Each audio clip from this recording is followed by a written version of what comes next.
அஸ்ஸலாமு அலைக்கும் வரஹ்மத்துல்லாஹி வபரகாத்துஹு.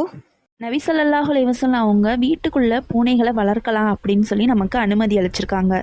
மற்ற எந்த பிராணிகளுக்கும் கொடுக்காத சலுகைகளை நபி ஸல்லல்லாஹு அலைஹி வஸல்லம் அவங்க பூனைக்கு கொடுத்துருக்காங்க. பூனை எச்சில் பட்ட தண்ணீரும் அது கால் வைத்த பாத்திரமும் அசுத்தமாகாது அப்படின்னு நபி அவங்க சொல்லியிருக்காங்க.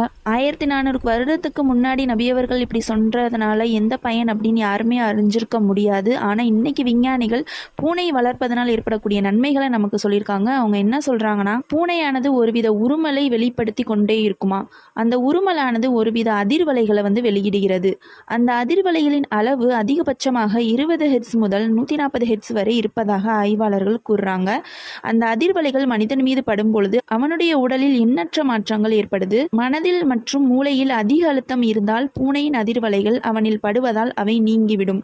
பூனை வளர்ப்பவர்கள் ஹார்ட் அட்டாக் வருவதை விட்டும் 40% ஆபத்திலிருந்து பாதுகாக்கப்படுறாங்களாம்.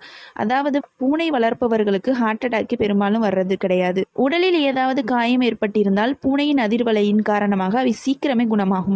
சதைப்பிடிப்பு மற்றும் சதை வலுவிழந்து இருந்தால் அவை சரியாகும். மூச்சு திணறல் உள்ளவர்கள் பூனையை வளர்த்தால் மூச்சு திணறல் நீங்குது. குறைந்த இரத்த அழுத்தம் உள்ளவர்கள் பூனை வளர்த்தால் அதன் அதிர்வலையின் காரணமாக இரத்த அழுத்தம் சீராகுது.